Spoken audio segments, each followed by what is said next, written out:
Bonjour, dans cette vidéo, je vais vous présenter le Uno Deluxe et le Uno 50e anniversaire. Donc, premièrement, je trouve dommage que la boîte ne soit pas écrite en français. Ce n'était pas précisé lorsque je l'ai acheté sur Amazon.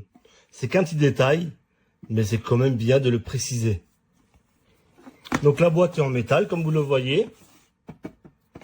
Donc, quand on l'ouvre, on retrouve un carnet de score. Une notice avec plusieurs langues, il y en a une dizaine. Français, espagnol, portugais, allemand, anglais et j'en oublie. Avec les règles et qu'est-ce que vaut les cartes, qu'est-ce que veut dire les cartes. Les fameuses règles qu'on ne respecte jamais, on a chacun nos propres règles. On retrouve les cartes basiques. Donc voilà. Et un crayon pour noter les scores. Donc ici, ce n'est pas vraiment du plastique, c'est un emplacement en feutrine. Voici pour le Uno Deluxe. Le Uno 50e anniversaire. Donc, pareil, ce n'est pas écrit en français. Ici, Amazon avait mis la bonne idée de mettre une étiquette de chez eux. Quand j'ai enlevé, ça a déchiré ici, mais j'ai réussi à l'enlever avec de l'essence F. Et ça, je trouve ça idiot, sachant que c'est livré comme ça, vu que c'est le packaging de la boîte.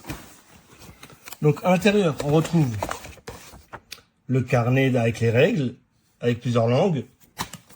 Les cartes qui sont en carton. On a l'impression que c'est un peu du plastique, mais c'est du carton. Le jeton pile ou face.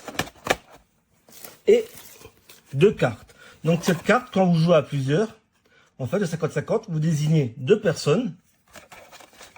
Il y en a une qui va prendre pile, l'autre face. Vous lancez. Si c'est pile, le Uno c'est pile, la personne qui a joué pile a gagné. Et inversement, si elle a pris face, la personne qui a pris face a gagné. Celui-là qui gagne, tant mieux. Celui-là qui perd, il pioche 4 cartes. Et vous choisissez une couleur en plus.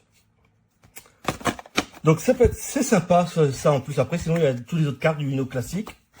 Je la trouve assez jolie la boîte. Le seul défaut, c'est qu'ici c'est du plastique. Je trouve ça dommage que dans le Uno Deluxe, c'est du feutrine. Ou un genre de feutrine.